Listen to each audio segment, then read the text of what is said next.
नमस्कार, मैं हूं पूजा सिंह। चलिए रुक करते हैं आज की कुछ खास खबरों का। तो वहीं उत्तराखंड के चमोली जिले में भारत चीन सीमा के पास स्थित माड़ा पास क्षेत्र में हिमस्खलन के बाद बचाव कार्य खत्म हो चुका है। तो वहीं बता दें कि हादसे में कुल 54 मजदूरों को रेस्क्यू अभियान के तहत आपको बताते चले कि बचा लिए गए हैं, जिसमें से आपको बताते चले 46 मजदूर रेस्क्यू अभियान के सुरक्षित निकाल लिया गया। वहीं 8 श्रमिकों की मौत की पुष्टि हो चुकी है।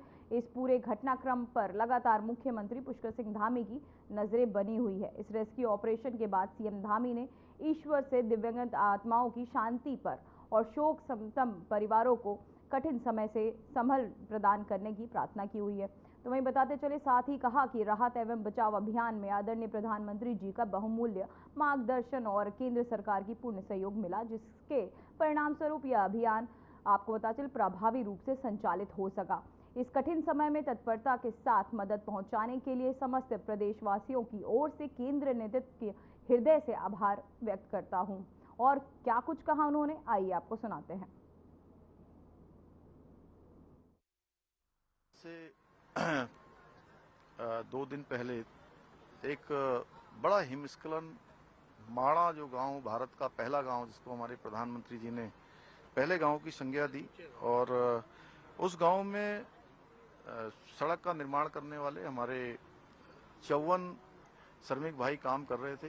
अचानक हिमस्खलन हुआ, बड़ा एवलांच आया और उसमें से अभी तक चूंकि लगातार ये 3 दिनों से जो 2 दिनों से रेस्क्यू अभियान चल रहा है, उसमें सभी लोगों ने बहुत प्रयास करके, सेना के लोग हैं, बीआरओ के लोग हैं, आईटीबीपी है, एनडीआरएफ के लोग हैं, एसडीआरएफ के लोग हैं, जिला प्रशासन है, स्वास्थ्य विभाग, खाद्य विभाग, सभी विभागों के लोग, बीआरओ सब मिलकर उन्होंने बहुत अच्छा किया। 46 लोग जो हमारे वहाँ पर जीवित अवस्था में थे, उन सभी को बद्रीनाथ से जोशीमठ शिफ्ट किया। जोशीमठ से 1-2 लोगों को जो हायर सेंटर भेजने की आवश्यकता थी, इनको हायर सेंटर भेजा है। और तो वहीं माड़ा गांव में आपदा की चपेट में आए मजदूरों का इलाज जारी है। बता दें कि ऋषिकेश एम्स में भर्ती 2 श्रमिक भर्ती हैं। तो वहीं उनका स्वास्थ्य हाल जानने के लिए क्षेत्रीय विधायक और मंत्री डॉक्टर प्रेमचंद अग्रवाल पहुंचे हैं। एम्स में पिथौरागढ़ निवासी अशोक और संबल निवास पवन सिंह का डॉक्टर अग्रवाल ने हाल जाना। साथ ही डॉक्टर अग्रवाल ने चिकित्सकों से उनके स्वास्थ्य की जानकारी ली। तो वहीं अग्रवाल को ने बताया कि दोनों की हालत स्थिर और खतरे से बाहर है। इस मौके पर मंत्री डॉक्टर अग्रवाल ने चिकित्सकों से बेहतर उपचार देने के लिए कहा है।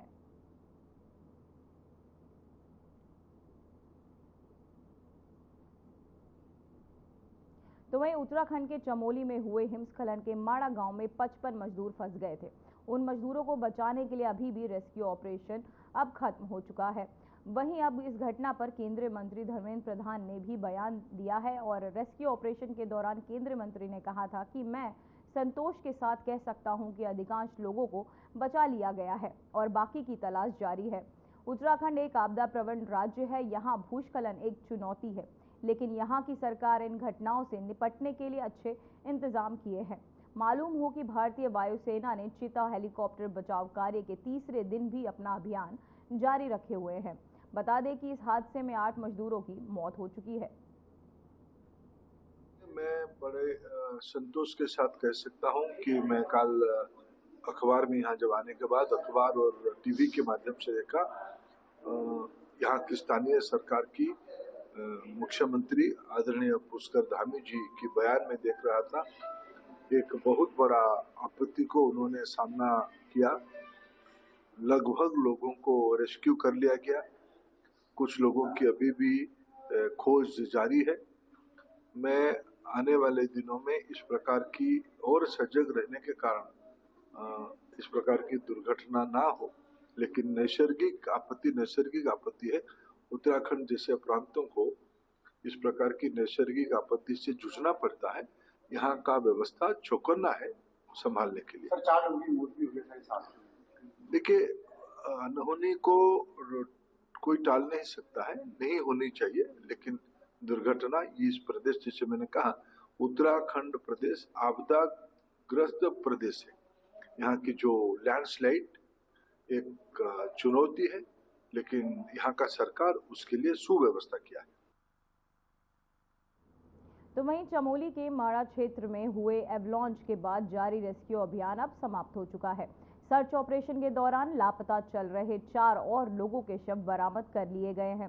सभी शवों को सामुदायिक स्वास्थ्य केंद्र और जोशीमठ के पोस्टमार्टम के लिए भेजा गया है। वहीं इस मामले में जिला अधिकारी संदीप तिवारी ने जानकारी दी है कि 3 दिनों तक चले इस अभियान में कुल 54 प्रभावित लोगों में से 46 को सुरक्षित बचा लिया गया है, जबकि 8 लोगों के शव बरामद किए गए हैं। बता दें कि सेना के तहत रेस्क्यू किए गए लोगों का इलाज जोशीमठ के आर्मी अस्पताल में चल रहा है। वहीं सभी प्रभावितों को स्थिति फिलहाल स्थिर बताई जा रही है। फिलहाल आपको बताते चले कि इलाज करा रहे लोगों ने सेना, जिला प्रशासन और सरकार का आभार भी व्यक्त जताया है।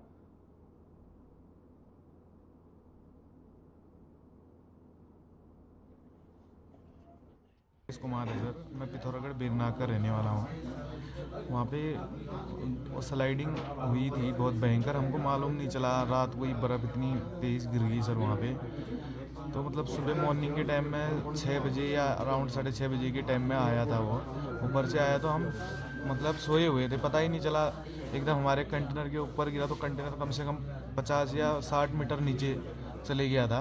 वहाँ पे जैसे ही कंटेनर गिरा तो आर्मी वाले आ गए थे। आर्मी वालों ने हमको निकाल के सीधे अपने हमारे रूम में शिफ्ट किया। वहाँ पे हमारा ट्रीटमेंट किया सर, और बाकी आर्मी के और आईटीबीपी वालों के द्वारा हमारा मतलब बहुत सहयोग हुआ था सर। हाँ, मिला है सर, उनका सरकार की तरफ से भी मिला है, और रेस्क्यू वालों ने भी बहुत मतलब हमारे लिए कर रखा है सर।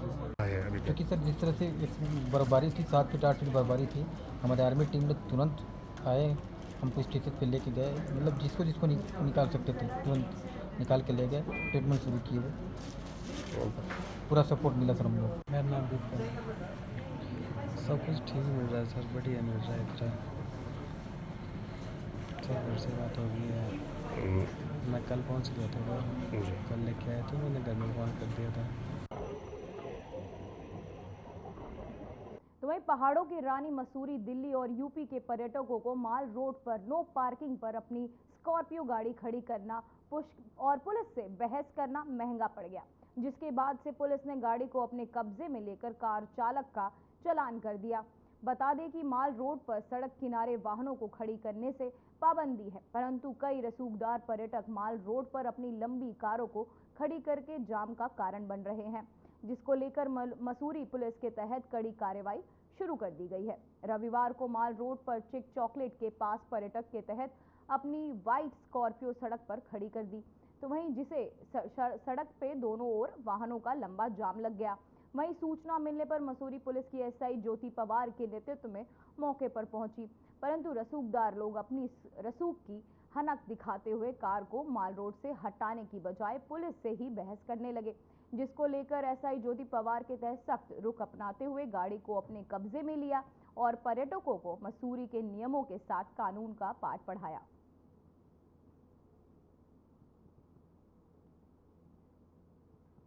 पुलिस से बहस करना महंगा पड़ा। वहीं पर्यटक आपको बताते चले, अपनी white Scorpio no parking area में खड़ा करके पुलिस के साथ बहस करते नजर आए पर्यटक, जिसके बाद पुलिस ने उनकी गाड़ी को जब्त किया, साथ ही उनका चालान भी काटा। तो वहीं पुलिस से बहस करना पर्यटकों को पड़ा महंगा। एसआई ज्योति पवार ने कब्जे में ली उनकी गाड़ी, साथ ही माल रोड पर पर्यटकों ने की नो पार्किंग में अपनी गाड़ी खड़ी, जिसके बाद उन्हें नो पार्किंग में गाड़ी खड़ा करना महंगा पड़ गया। पुलिस के साथ बहस भी की उन्होंने, जिसके चलते एसआई ज्योति पवार ने कब्जे में ली उनकी गाड़ी, साथ ही उनका चालान भी काटा। वहीं आपको बताते चले, पुलिस ने से बहस करना महंगा पड़ा, साथ ही नो पार्किंग में गाड़ी खड़ी करने की वजह से पुलिस ने उनका चालान भी काटा। माल रोड पर पर्यटकों ने की पार्किंग, जिसके चलते पुलिस ने उन पर एक्शन लिया और साथ ही आपको बताते चले उनका चालान काटा, साथ ही गाड़ी को भी कब्जे में लिया। माल रोड पर पर्यटकों ने की पार्किंग, जिससे आवागमन हुआ बाधित, जिसके चलते पुलिस की एसआई ज्योति पवार ने उनकी गाड़ी को कब्जे में लिया। तो चलिए अब आपको ले चलते उस खास कार्यक्रम की ओर, जिस कार्यक्रम में सीएम पुष्कर सिंह धामी ने शिरकत की है। बता दें कि पर्वतीय प्रवासी जन कल्याण समिति गाजियाबाद के तहत आयोजित उत्तरैणी मकरैण महोत्सव का आयोजन किया गया। चलिए आपको सुनाते हैं सीएम धामी ने क्या कुछ कहा। कैबिनेट मंत्री आदरणीय सुनील शर्मा जी,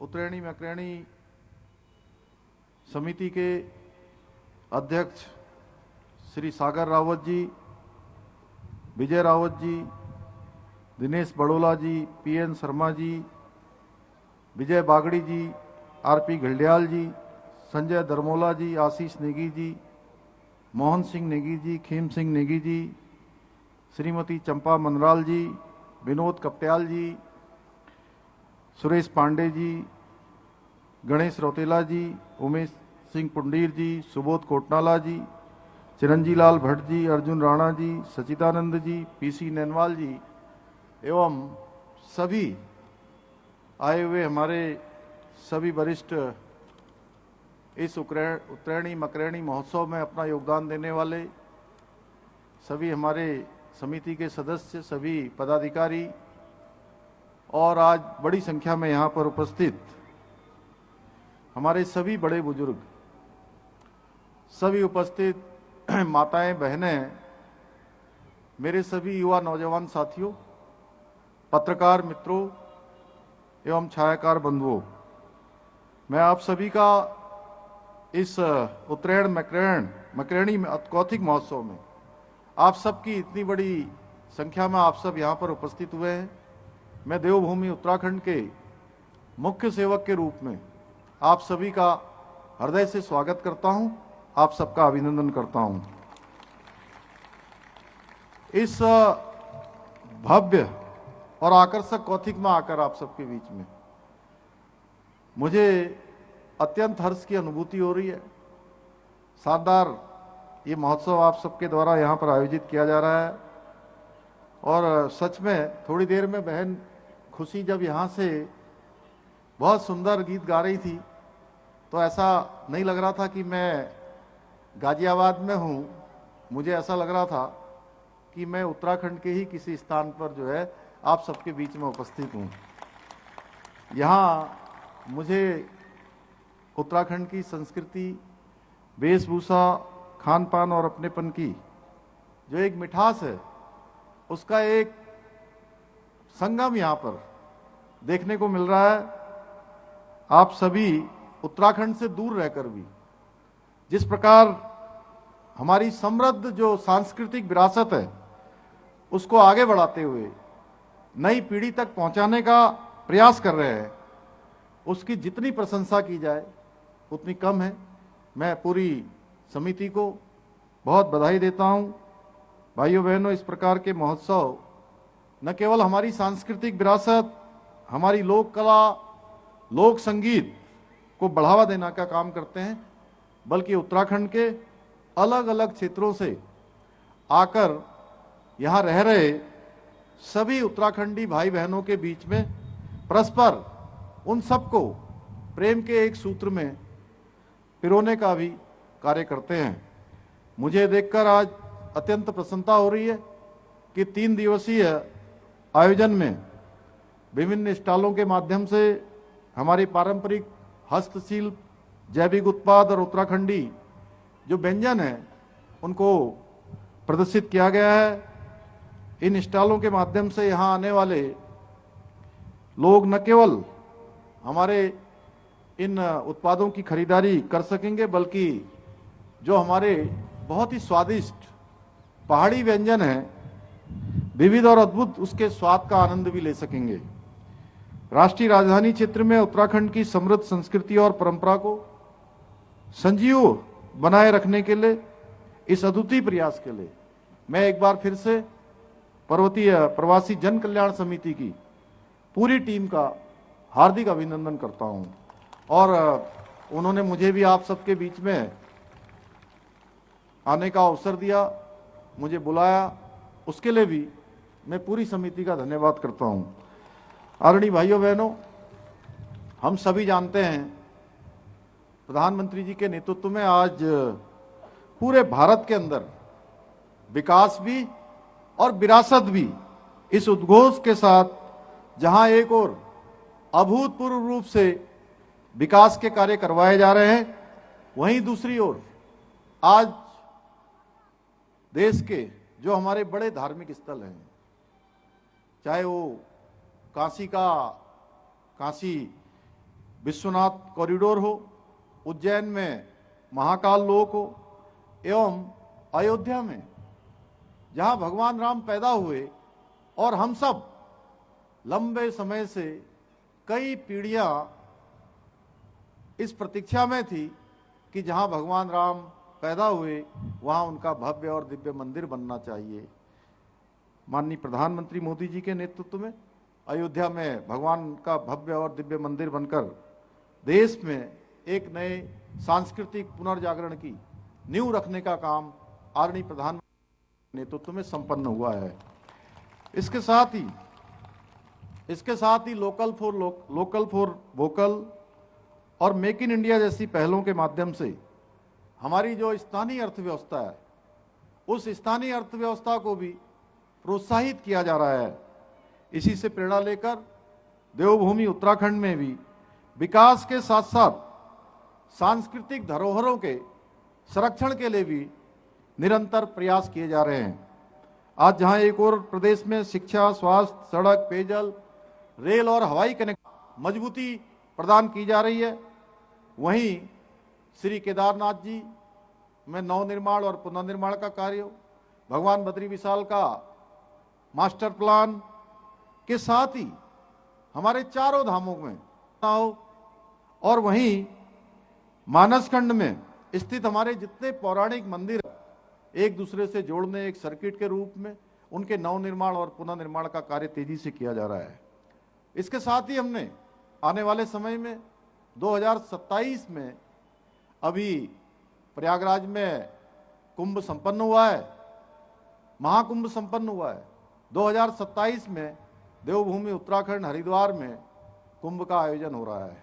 भाइयों बहनों, उसके निमित्त हरिद्वार और ऋषिकेश में गंगा कॉरिडोर बनाने का काम अब तेजी से आगे बढ़ रहा है। वहीं मां पूर्णागिरी के धाम शारदा नदी के तट पर मां शारदा का रिवर फ्रंट बनाने का काम भी, शारदा कॉरिडोर बनाने का काम भी हम आगे बढ़ा रहे हैं। इन कार्यों के साथ साथ देवभूमि उत्तराखंड में सरकार के द्वारा होम स्टे योजना, लखपति दीदी योजना और सौर स्वरोजगार योजना जैसी अनेक योजनाओं के माध्यम से आज स्वरोजगार को बढ़ावा देने का कार्य भी किया जा रहा है। इतना ही नहीं, हमारी सरकार के द्वारा एक जनपद दो उत्पाद इस योजना के अंतर्गत और हाउस ऑफ हिमालयाज ब्रांड के माध्यम से स्थानीय आजीविका को आगे बढ़ाने का प्रयास किया जा रहा है। और हमारी जो मातृशक्ति है देवभूमि उत्तराखंड में, उनके अंदर कौशल और परिश्रम की कोई कमी नहीं है। और मैं बताऊं कि पिछले सालों में अनेक प्रयासों के द्वारा हमारी उत्तराखंड की बहनों ने जो प्रयास किए हैं उसका परिणाम आया है। और पिछले वर्षों में 1 लाख लखपति दीदियां देवभूमि उत्तराखंड के अंदर बन गई हैं। फिलहाल बुलेटिन में बस इतना ही। मुझे दीजिए इजाजत। नमस्कार।